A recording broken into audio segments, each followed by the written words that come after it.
Hello, my name is Felicia Escobar Carrillo, and I am the Chief of Staff at USCIS. On behalf of our agency and the Ombudsman's Office, we welcome you here today. I would like to also thank my colleague, the Deputy CIS Ombudsman, Nathan Stiefel, for helping us organize today's special fireside chat with Director Jadu and Ombudsman Coven. We truly appreciate the collaboration with the Ombudsman's Office and between us and our agency staff. We may be separate offices, but we have the same goal. We want to ensure that all folks that USCIS serves are treated fairly, with integrity and respect. We want them to interface with USCIS in a way where they have a positive experience and they receive timely decisions and responses on their petitions, requests, and applications. As we approach the end of this fiscal year, we felt it would be only a good opportunity to take a chance to actually evaluate how we've been doing, dig deeper into the different topics of common concern amongst USCIS and the Ombudsman's Office, and highlight accomplishments, and also talk through how we can better cooperate and partner together in the coming fiscal year. As you all know, USCIS Director Jadu began on the job almost a year ago. She completed, or over a year ago, she completed a year of service in August. Reflecting on the last 12 months, there is so much to be proud of. Some of our milestones include the publication of a temporary final rule that temporarily increases the automatic extension period for EAD categories from up to 180 days to up to 540 days. This will help some 420,000 workers remain on the job while USCIS does its work to process their EAD applications.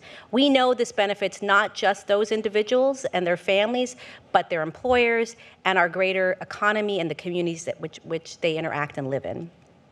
Earlier this month, we published a final rule on public charge that provided clarity and consistency for non-citizens on how DHS will administer its public charge policy.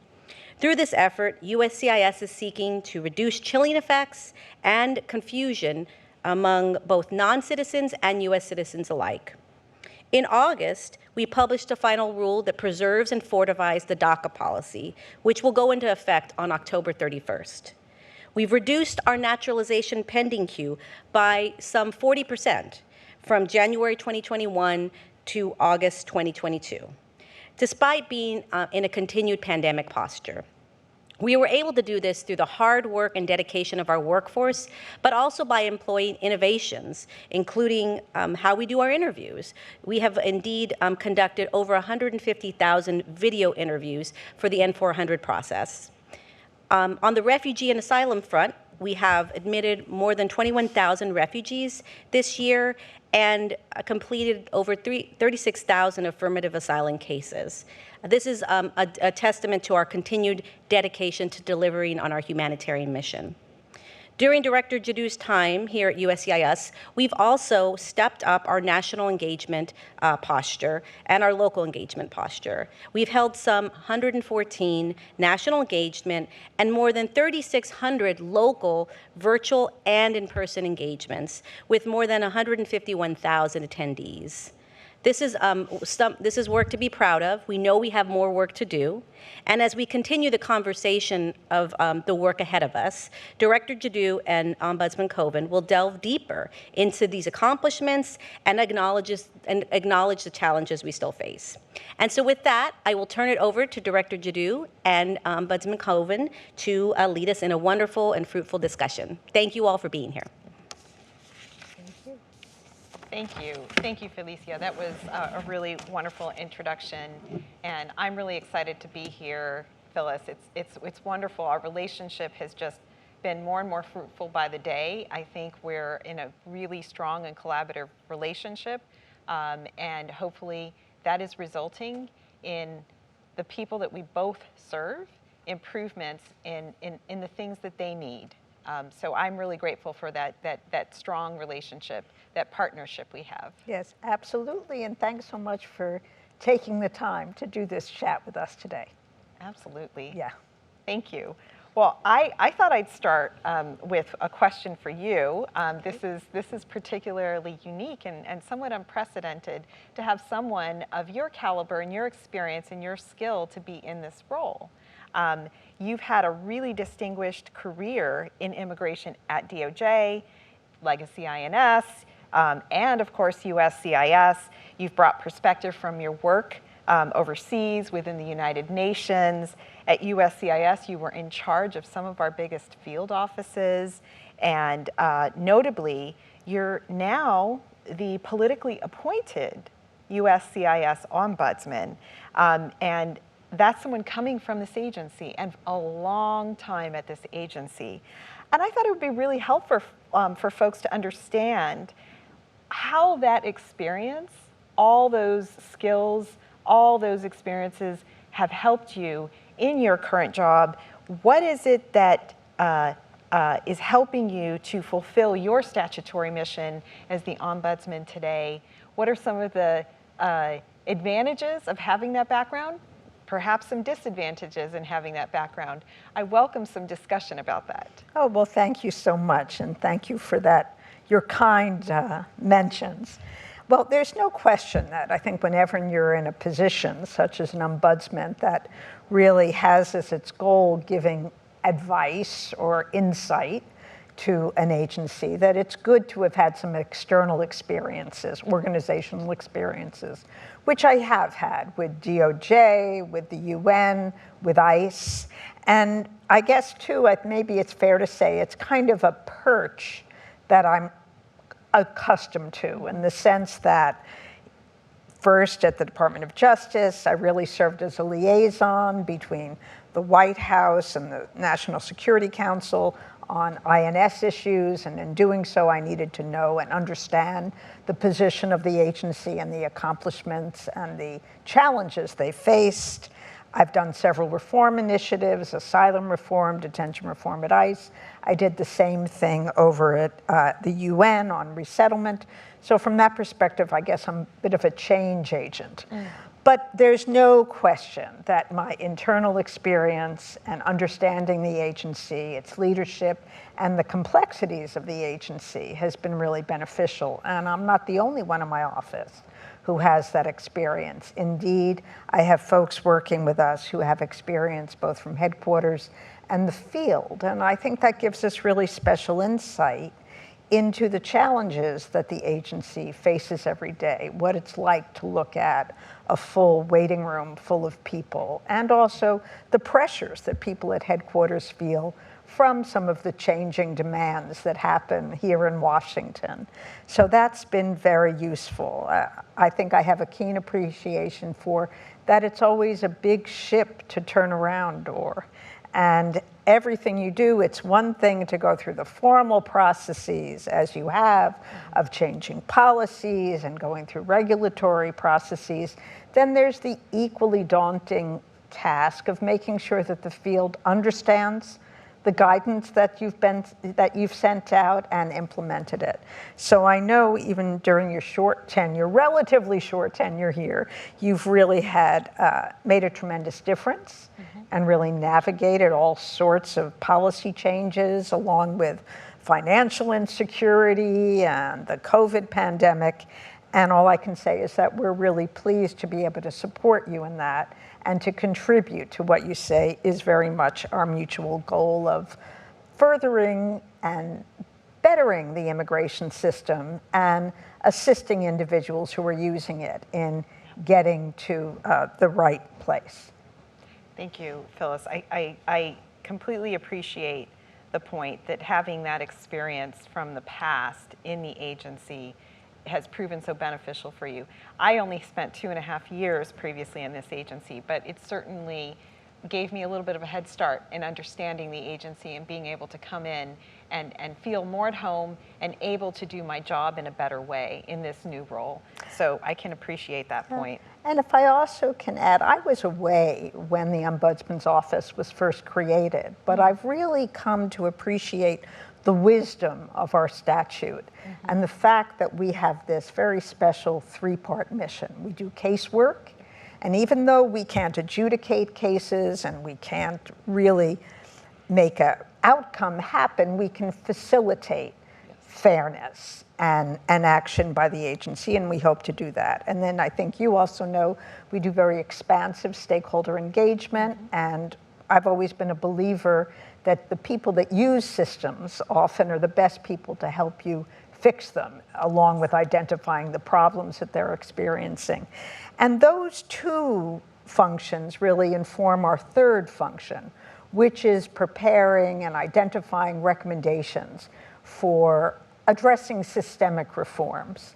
And we've been very grateful for your responsiveness to our recommendations and really look forward to another fruitful year of working with you. Yeah, those three parts of your mission are so important, and we especially together work on the public engagement. And I really like some of the ways, in fact, we're doing one just for now. That's right. This public engagement is so critical so that people understand that when they're coming to you and seeking assistance, that we are committed to working with you to ensure not only in a case, but also perhaps our processes and our policies, and that you're thinking about how to better improve the situation so that people, when they come to you, don't have to come to you in the first place. Right. I think that's very true.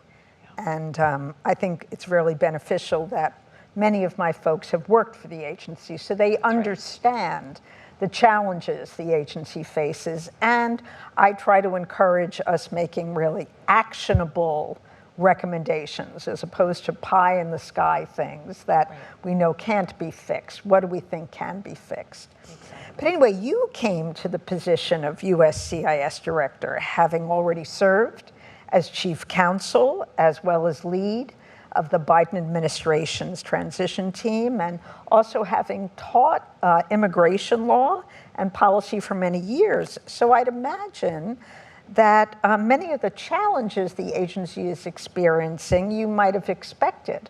But I'd be really interested in hearing from you, what are some of the immediate challenges that you encountered that you didn't expect, and how is your team approaching those?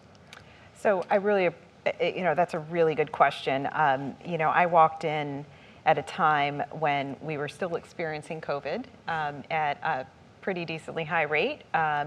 Things have improved, and that's very good news. I walked in at a time that the agency is experiencing, continues to experience, and at the time it still was, one of the highest backlogs this agency has ever had.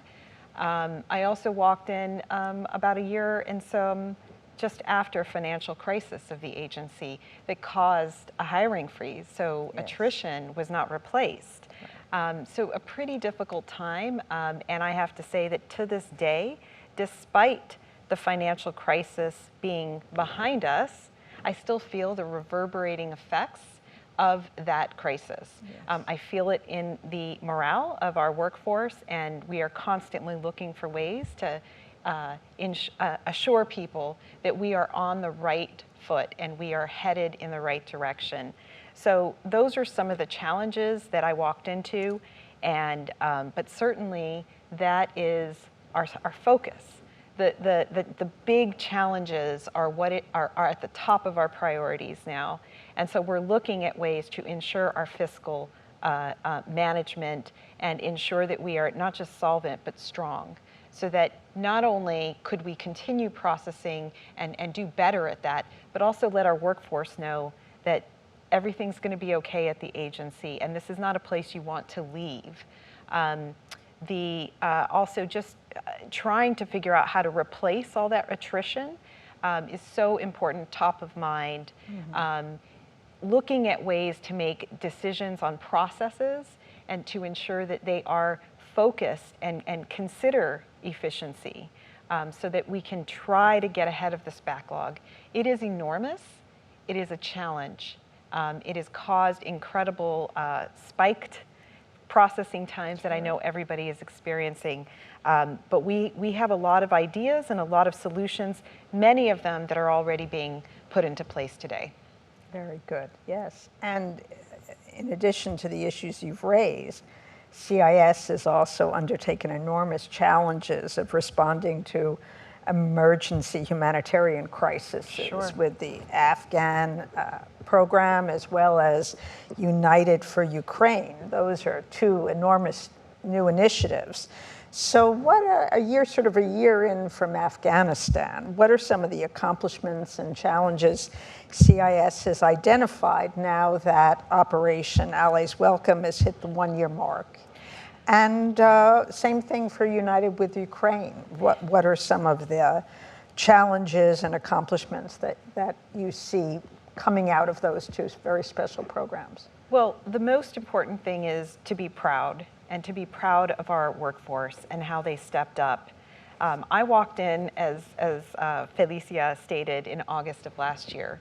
I think it was my second or third week on the job, and all of a sudden I was being brought into, wow, we have a big challenge on our hands.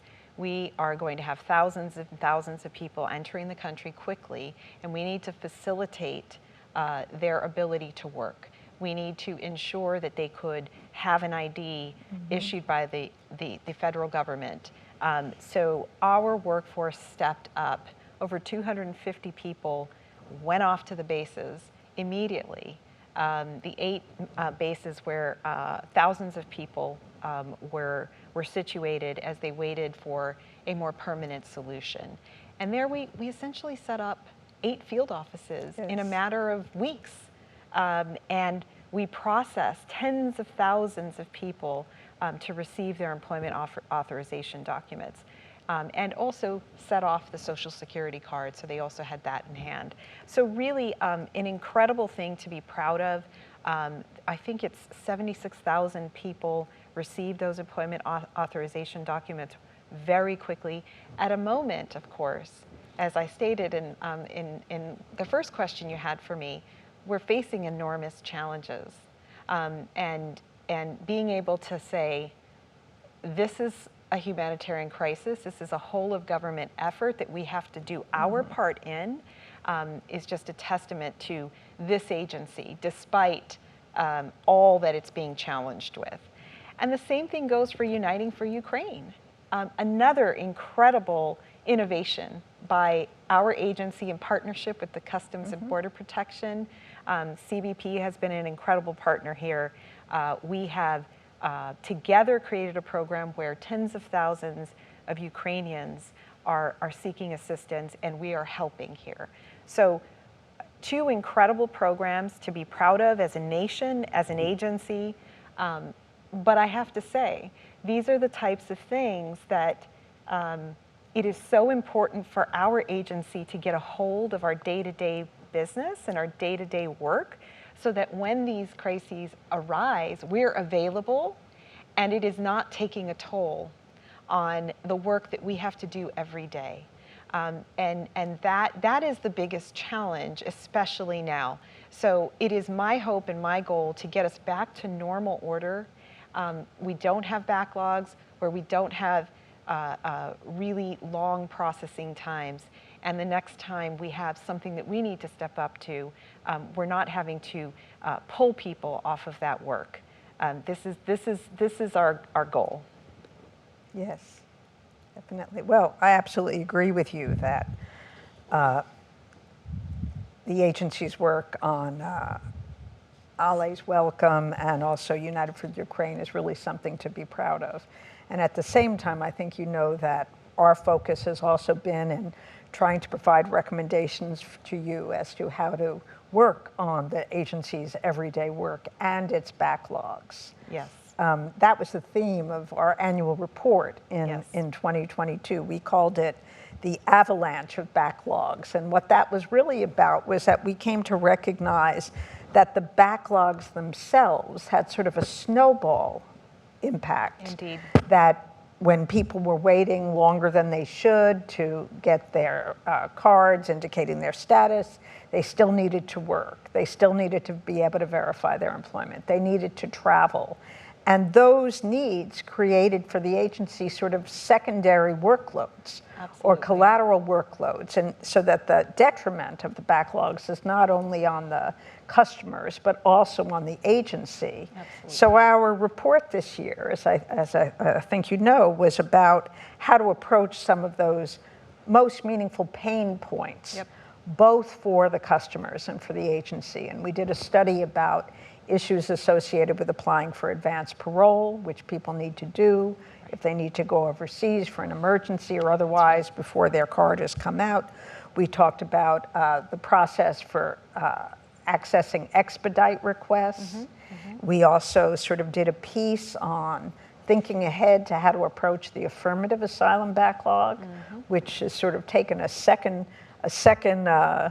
step from crises on the border.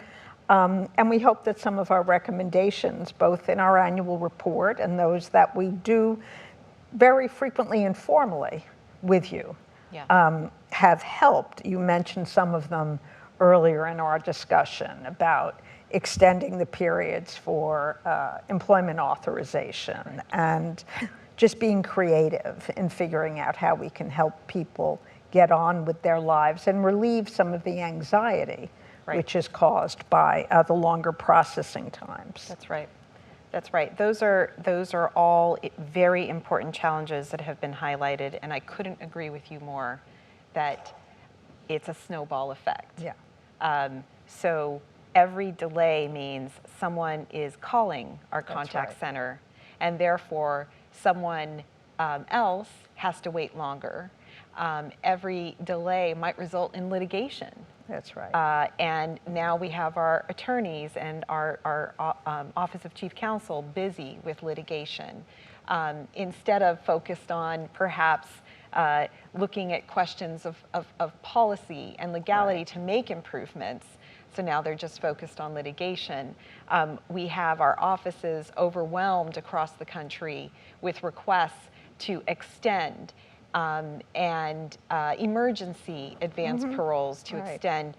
We have people who are looking for emergency actions on their employment authorizations, which again, all of this, it's a snowball effect. You are so right that all of the pain that the individuals feel in us not being able to get to their cases in a timely and efficient manner ends up resulting in so many other parts of our agency as well being overwhelmed with resources that were never created for that. So, and I will say, as we just mentioned, the contact center, customer service, overwhelmed because of these reasons. And so in a certain sense, the answer in one answer, not all of it, one answer to customer service is bringing down that backlog. That's right. And ensuring that people are receiving answers to their requests in as timely a manner as possible. Of course, with all the integrity, the security as necessary, but ensuring that it is not, a year-long, 18-month, 2-year process. This has to be done in a timelier fashion. Right. Well, we look forward to continuing to help you dig out of the avalanche that the backlogs create. Yeah. So I really would love to hear a little bit about some of the cases. You mentioned one of your 3 prongs of your mission are the casework you take in from the public and then come to us to discuss and try, as you said, not adjudicate, but facilitate to an adjudication. I would welcome an understanding of what are some of those cases that you're seeing? How do they inform, as you said, the third part of your mission in advising us and providing us some recommendations? So what are you seeing now? Have they changed? Have the types of cases changed over time? Are there some bread and butter concerns that are raised? And how does that inform the rest of what you do? Yeah, well, I think as we've discussed before, our caseload is sort of a microcosm of yours. Yeah. And just as CIS's backlogs have exploded, so is our own casework. I think it's over 150%, that in 2020, my office received approximately 12,000 requests for case assistance. This year, we're up to 30. Oh, wow. 30,000. So we've really had to learn to work smart and to make better use of technology, and I'm very proud of our initiatives in that regard.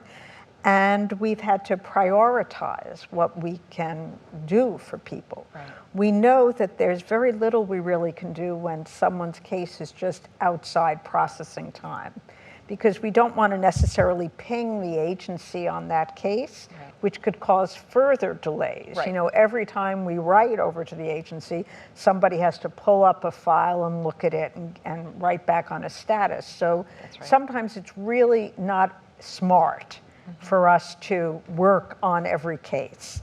So we've prioritized our cases, and we really try to be very transparent with the public about what we can be helpful on and where we can really make a difference. And that has to do with where people are aging out and are going to lose the opportunity to get a benefit because of age, when people have had a problem receiving a secure document like employment authorization or a green card. Those can really be pressing matters. We try to give special assistance to members of the military and their families.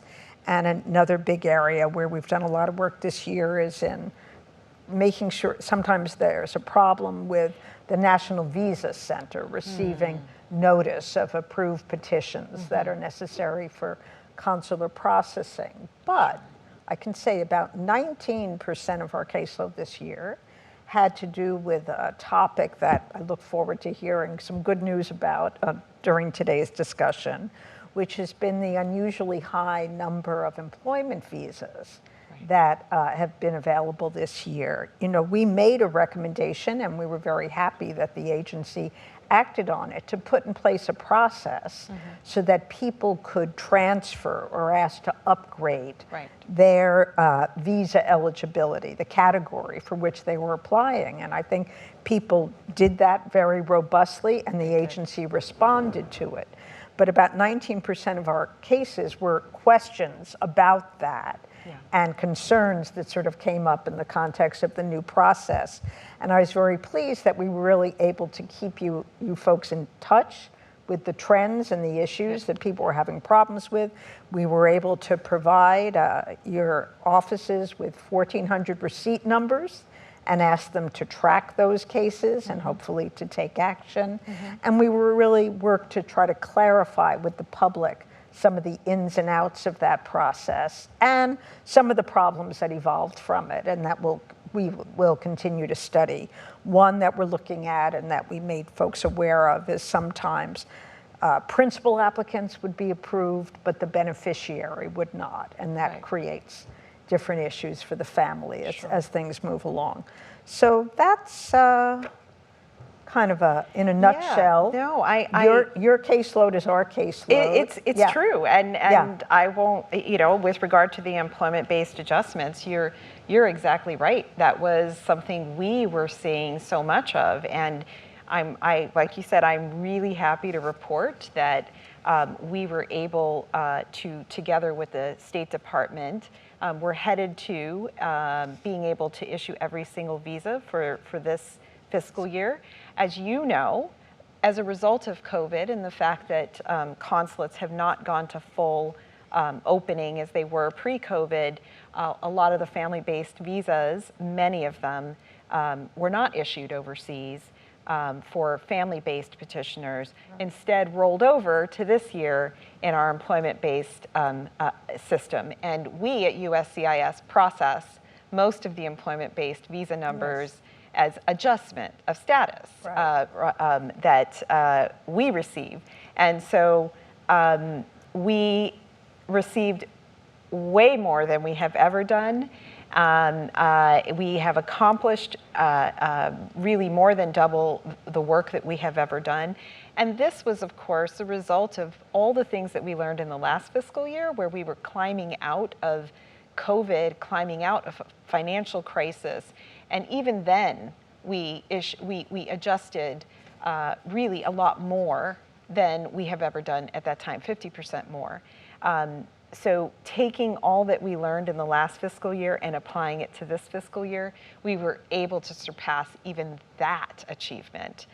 So we're really excited about this. We're going to continue to learn and innovate. We're going to continue applying the things that we've learned.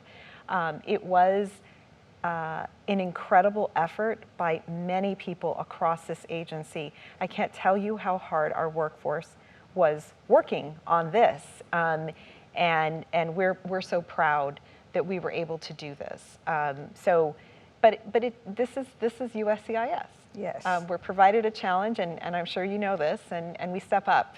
Right. And we have so many of them, and we are trying to step up in as many ways as that we can. Yes, well, that really is an enormous accomplishment, and we were also very happy to have the opportunity, as we've done in a couple of program areas, to do a joint webinar on the employment visas, which I think helped to clarify a lot of the issues that people were seeing with their processing. Yeah. So we want to keep up that work. But Phyllis, can I point out, I want to thank you for that, because this area of the law is so complicated.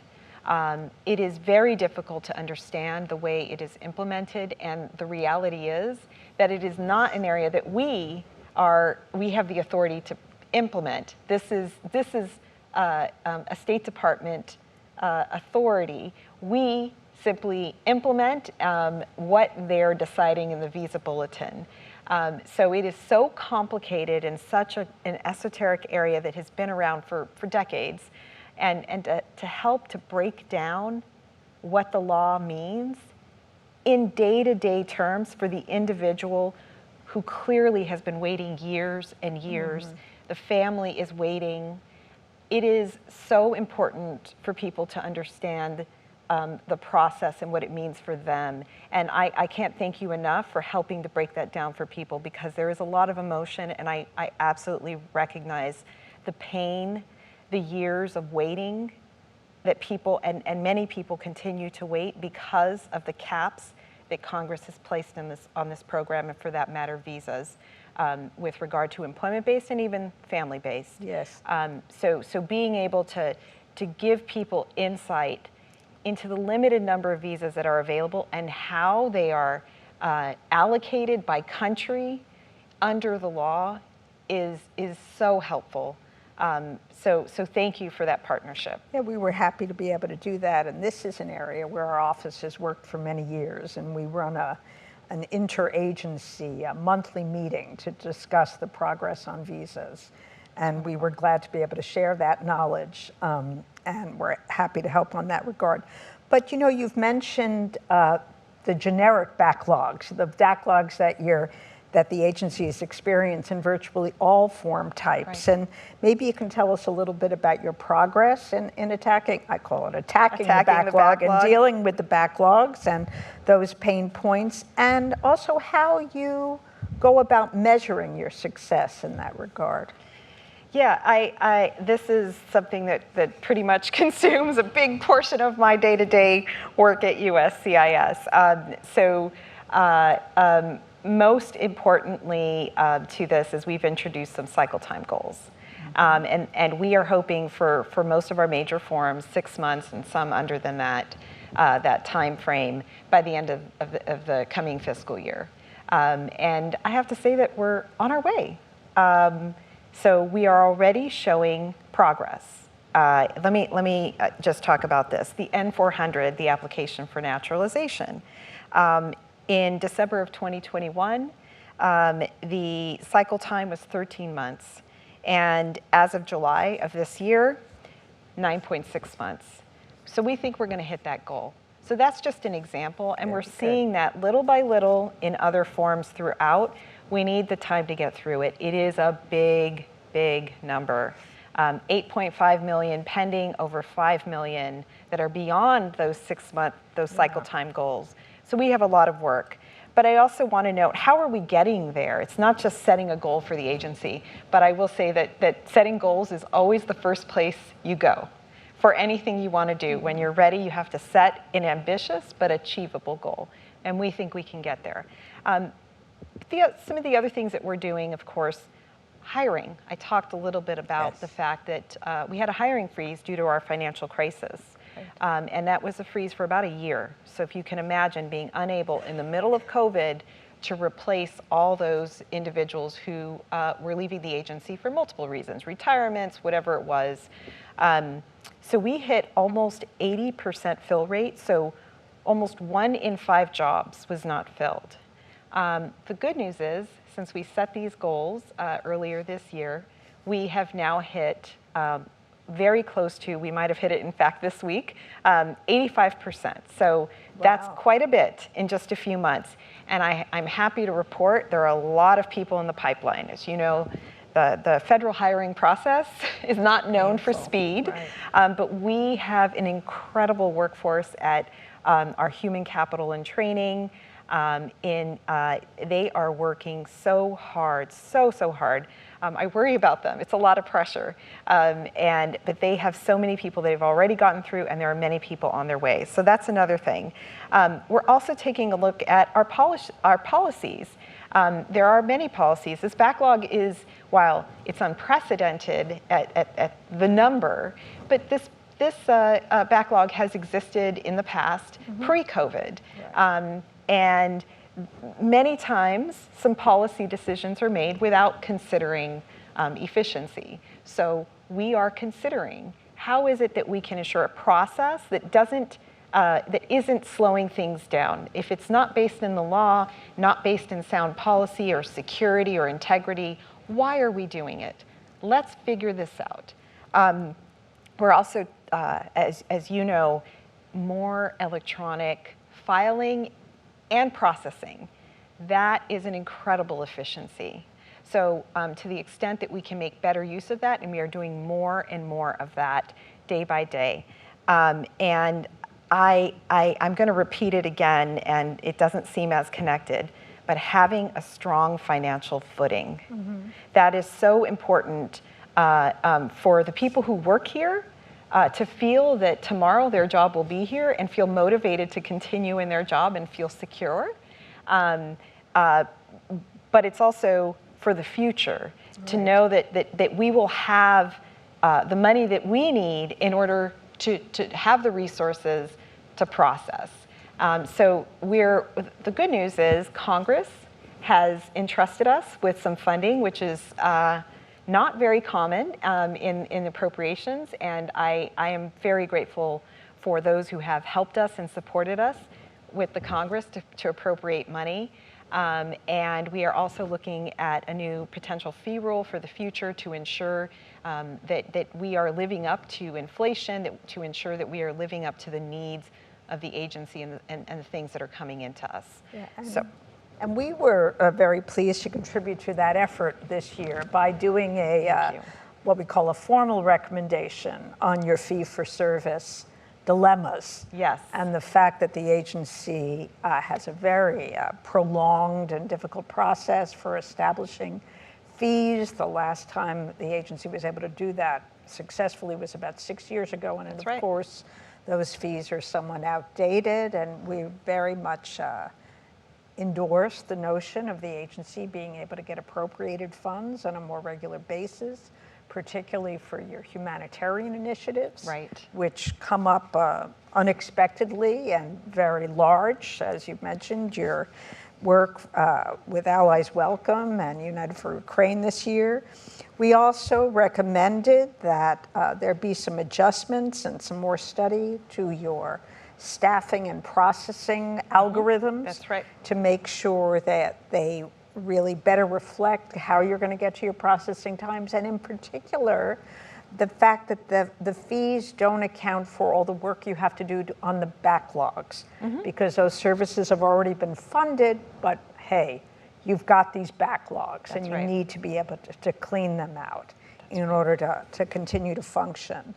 And we very much support you in that, and we've briefed our recommendation, briefed both OMB and Judiciary and Appropriations Committee on both chambers on our recommendations. We've talked about it with stakeholders and advocacy groups and service providers so that they have a better understanding of the challenges that you're up against.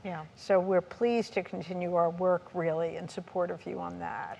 We really appreciate that. We couldn't thank you enough. Most people don't know that we're 97% fee funded. Right. Which means the only way we can do things is through the fees that come in. Most people don't know that when there's a humanitarian issue that we need to address, you named some, Operation Allies Welcome, those 250 people setting up offices at these military bases across the country, we had to pay for that. And that was not funded up front. The good news is, for the first time, Congress said, actually, you do need money. Right. And they did provide it for Operation Allies Welcome. But that is extraordinary, and that takes an act of Congress itself. So for example, for Uniting for Ukraine, again, we were asked to step up. Another program that we are doing that we had to set up, we didn't receive funding for that program. So there are things like that that we have to do in addition to, of course, our refugee program, and a lot of the work we do in asylum as well. So there's an increasing need, humanitarian need, and we want to live up to those humanitarian ideals that the nation has set. Yes. And to do that, we really appreciate your support for Congress to recognize that it is a growing area. There was a time when, for USCIS, when, early in our infancy as a USCIS, not former INS, our humanitarian mission, part of our budget was under 5%. It's way beyond that now. That's right. It's way beyond that now. And so we are always looking for ways to fund it through our fees, which means then we have to turn to those who are paying through other forms. Right. And to the extent that Congress can help us here is going to be very, very helpful. Well, that was actually a big part of our recommendation as well. And we pointed out that all the programs, the humanitarian programs that you work on, Department of State and partners over at Health and Human Services, they get appropriated funding for that workload. They do. At the same time, USCIS sort of needs to create it out of whole cloth. That's right. So, and that there's a limit to how much other customers can sort of bear some of that burden. So that's a big piece, an important element of our recommendation. Absolutely, and one of the other aspects of it is the way we determine the costs that we have. We go through a biannual fee study, which of course has to account for a moment in time. And it happens every 2 years. And that by the time we finish the biannual fee study and by the time we publish a notice for proposed rulemaking with a new fee structure, and by the time we finalize that, we're already into the next fee study. So it's almost somewhat outdated, but we need to rely on a study because it needs to go through the Administrative Procedures Act. So it is a difficult process, and people also may not know. I did not know this, and wasn't clear to me until I really walked in, is that, of course, we can't forget, we have pay increases that our fees need to cover, and our fee studies cover it for 2 years. But there's another pay increase. I mean, everybody's pay continues to go up. We also have inflation, contracts go up, needs go up. If we want to move into a more technological environment, we need to pay for that. So the costs do increase. And as you stated, it's now been 6 years since we raised our fees. Right. And we're now at a moment where we're clearly seeing the need, at the same time, a growing humanitarian interest and things that we need to participate in that need to be covered. Yeah, and we point that out too. And really, our theme is that the agency needs stable and sustainable funding in order to complete its mission. Absolutely. So good luck.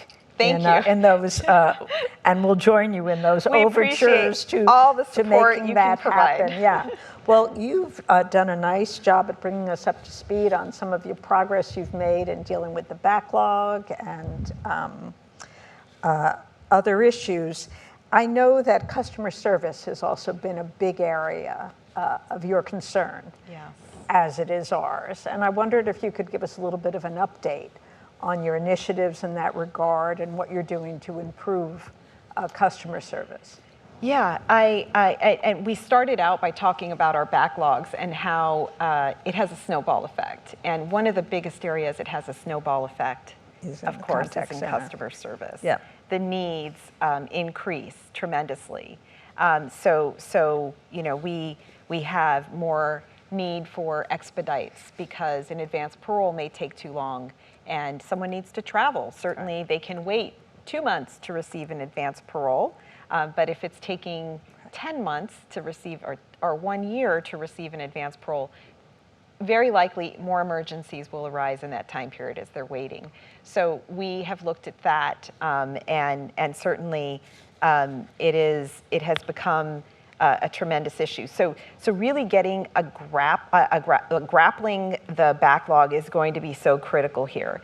But there are also some other things that we can do to help people without having to have them use the customer service line, so that it's not as overwhelmed, again, with the limited resources that we do have today, is to, for people that need something from customer service, whether we can simply provide it. For example, when you're renewing, your I-90 renewal, your green card renewal, when there's a delay, and perhaps it's going to expire, you need an appointment, you have to go to a field office. So just imagine the resource, let alone the pain of the individual of having to call, make the appointment, go in person, get a stamp so that they can have an extended period while we're adjudicating, considering the backlog. So we're talking about ways, for example, can we extend the period of time in which they're auto-extended for a period of time? We're thinking of ways for people, for example, we did the temporary final rule to extend employment authorization documents for a longer period. So again, we don't have people having to call in and make those appointments in the first place. So freeing up those resources. But even if you take all of those situations out, you're still going to have the need to call, because there are cases with complexities or issues, something gets lost, things happen. And so we are trying to look at ways to re-envision how it is that USCIS long-term will change the way we see customer service. That's a long-term vision. In the interim, we're looking for ways to help, and I just mentioned a few, but I also want to talk about, for example, the idea of a stakeholder inquiry mailbox for systemic issues. We're looking at that. So when perhaps 10 people see something happening something is happening in the system, we need to know about it so that we can fix it immediately. We're talking about ensuring that the wait time for a phone call coming in is down to less than 10 minutes. We're trying to figure out how to improve the automated system so that you're routed to the right person, so you don't waste time getting to the right person. We're also trying to determine how our officers who are answering those calls can act, take more action when the problem's right in front of them, if they can. Currently, many of those calls have to get routed to somebody else to take care of the problem. But there are things that can be handled right away at that first point of contact. So a lot of short-term fixes, but frankly, I think we need to re-envision how we see customer service longer term. And so we're working on a strategy for that. But I also don't want to say that's for a later time. We need to have an interim solution as we get to a much better system. Yes, because I dare say you asked about our caseload. I think one of the most frequent complaints we have is about problems people have in contacting the contact center and the work that flows out of that. And I'm very pleased that many of the innovations that you've mentioned were also recommendations that came from our office in an informal way, because we do hear from people about those issues, and our process does allow us to sort of identify trends. which we communicate with your various directorates about very regularly. Right. And I have to say my office labors over a monthly trends report to try to give the agency sort of early notice of problems that we see percolating up. You've also, something we've studied regularly and will continue to, is the progress that's been made on digitization. Mm-hmm. And I think maybe you'd like to share some of the progress and the status of your 5-year plan and what you think customers can expect in the years to come. Yeah, I'm really excited about our strategy to get us to obviously the full goal of being fully electronic, in which if an individual has the resources to be able to provide us their information online, and then we completely process online. So everything is end-to-end electronic processing, end-to-end, so intake to decision. Clearly, there are a lot of steps we have to take to get there. We have about, I believe it was, and I didn't want to get this wrong, I was looking for my notes, I think it's 18% of our forms are currently online. I didn't want to misquote, so I was trying to find, here we go. So it is 18% of our filings are online, and 13 benefit forms are currently available for e-filing. That's really great. The issue, though, is not everybody's using it. Right. So 46% of those forms that are available through e-filing are only submitted through e-filing. People are still choosing paper. And we are having multiple public engagements to understand the problem. We understand, for example, the G28, the attorney form, and that handshake between the attorney and their client is one of the issues. The ability for the representatives, for the attorneys to have, instead of having to refill out those forms, they have their own case management systems, having their case management systems be able to communicate with ours. So these are all challenges we're working through, and we are headed there. That is the ultimate goal. I mentioned early on that going electronic achieves so many efficiencies. It also improves the human error issue, right. Because machines generally tend to do things a little more perfectly when they can. And so all of this paper coming in and moving around the country and going through a process of intake just creates room for problems. And if we can just get that all in one place online, this is going to be extremely helpful, efficient, cost efficient, and I think we'll see better results. But we know we need to get to also representative accounts. There are a lot of issues here, but these are things that we have prioritized and we're very focused on. Yes, that's good, and I know we've been working along with you on that. We've Yes. done a couple of webinars showing people and talking about how they can use the systems online already. We've also met with groups who've had a lot to say about how lawyers can better utilize the online tools and how the agency might make those adjustments so that the base that's able to use the online tools is grown, and hopefully that will happen in the near future. And we're happy to be able to lend an ear in that regard to folks and to pass on that information as we have on some of those issues. So you've shared some of the tremendous accomplishments and acknowledged some of the challenges CIS has faced this fiscal year. Let's maybe look ahead to the next fiscal year and beyond. And in light of all the changes the agency is implementing to adjust to the new hybrid work environment that we're all grappling with, can you share any insights into future changes in the CIS structure and sort of the footprint of USCIS? Absolutely. I think what's really important here is to recognize we're in a moment of opportunity, but also challenge. So opportunity because we have learned a lot from COVID. We have learned to work in a COVID environment, which means we have learned to embrace some of the telework and remote to work opportunities. And in fact, in many ways, it has made us more efficient. It has also increased the morale of the agency to have that type of flexibility. So that, I think, is lending itself as well to more electronic processing. All of this is an opportunity. It's also a challenge because figuring out how to get things more electronic so that there is more of this flexibility is the challenge.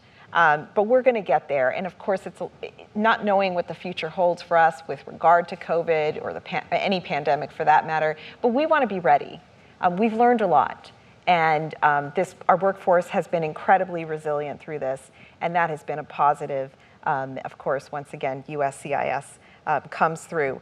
I do want to also note we have embraced video interviews. I think that Felicia early on mentioned that we had many N400 interviews in the last fiscal year. We also did a lot of Xylem virtual interviews in office, so that is proving to work, and we're going to continue building on that.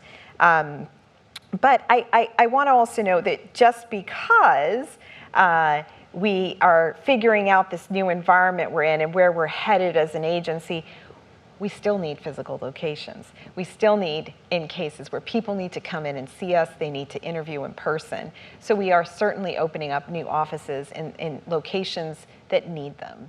So at the same time, we may be shrinking in other ways, our physical locations, and a little embracing more of that hybrid work environment. We're also growing in the places that we need to. So it's a little bit of both, and that's why I say it's an opportunity and a challenge. Very good. Well, we're also right now in the process of thinking through sort of our priorities for next year. Yeah. And what are the areas that we want to research and study. And I know one of them has to do with an issue that stakeholders have been raising regarding RFEs and Yes. whether or not they're getting sort of redundant and unnecessary requests for additional evidence. And that's an area that we want to study, we know, next year, and maybe you have some thoughts on that. The other area that we want to give some attention to is disability accommodation. Yes. And some of the concerns we've heard from customers on that issue. Right. And also, it would be a shame for us not to take a look back at the success that's really happened with the employment visas this year and try to identify some of the best practices That's right. associated with that, as well as some of the sort of